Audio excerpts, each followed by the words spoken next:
तर मंडळी, शोभा स्वाद मराठीमध्ये आपले खूप खूप स्वागत आहे. तर मंडळी, कसे आहात तुम्ही? छान आहात ना?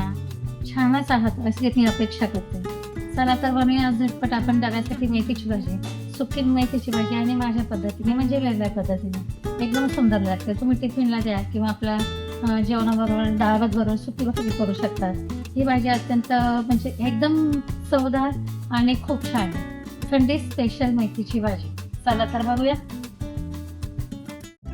ही मेथीची भाजी मी एकदम छानपैकी साफ करून घेतलेली आहे. न चिरता आपल्याला भाजी करायची.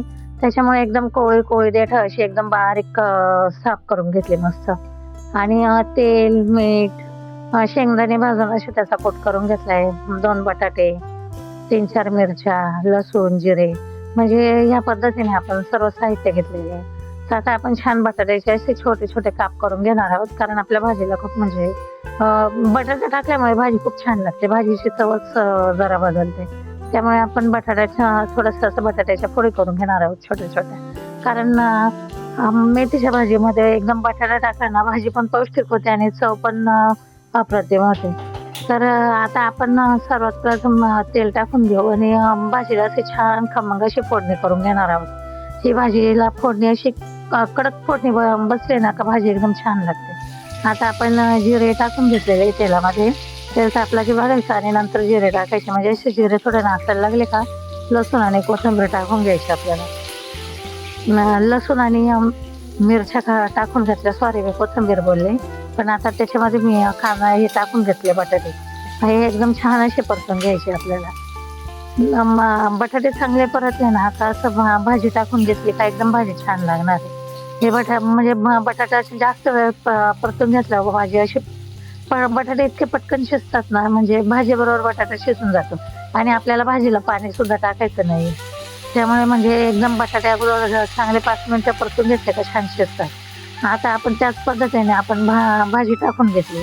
ही भाजी अशी मस्त एकदम परतून घ्यायची. भाजी छान परतली ना की पाणी टाकायची गरज येत नाही आणि पटकन शिजते. फक्त परतून व्यवस्थित घ्यायची आणि भाजीवर झाकण कधी ठेवायचे नाही. कारण भाजीवर झाकण ठेवलं का भाजीचा कलर बदलतो. बघा म्हणजे एकदम अशी भाजी केली ना हिरवी दिसते आणि आपण झाकण ठेवून भाजी केली का भाजीचा ऑटोमॅटिक कलर बदलतो. त्याच्यामुळे भाजीवर झाकण कधी ठेवायचं नाही. आता भाजी असं एकदम परतून झाल्यानंतर बघा भाजी किती कमी झाली आहे. भाजी परतून झाल्यानंतरच मीठ टाकायचं. कारण अगोदर मीठ टाकलं तर मग भाजीचं म्हणजे कदाचित आपलं प्रमाण चुकू शकतं. त्यामुळे भाजी एकदम अशी परतून झाल्यानंतर मीठ टाकायचं.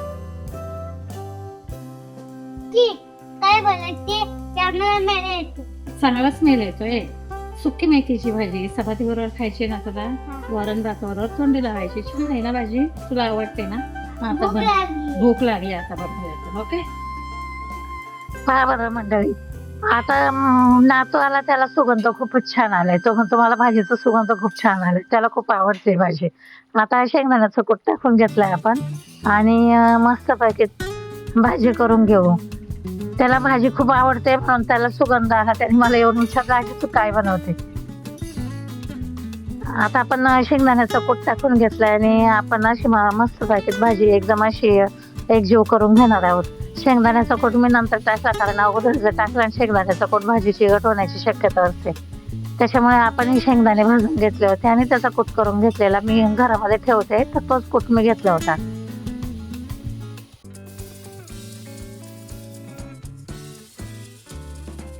किती छान मेथीची भाजी झाली आपली. ही भाजी अशी झटपट होणार आहे आणि आपण सकाळी टिफिनसाठी किंवा मुलांच्या शाळेच्या डब्यासाठी आपण ही भाजी देऊ शकतो. चविष्ट आणि एकदम छान म्हणजे अशी भाजी खूप सुंदर लागते. मी न चिरता भाजी बनवलेली आहे बघा मेथीची. एकदम सुकी आणि छान भाजी होते. शेंगदाणे बटाटे टाकून खूपच सुंदर लागते भाजी. जिऱ्याची आणि लसणाची फोडणी फक्त जास्त दिली ना कोणतीही भाजी चविष्ट होती. तर मंडळी, आज व्हिडिओ थोडा जरी आवडला असेल तर नक्की लाईक करा, शेअर करा, सबस्क्राईब करा.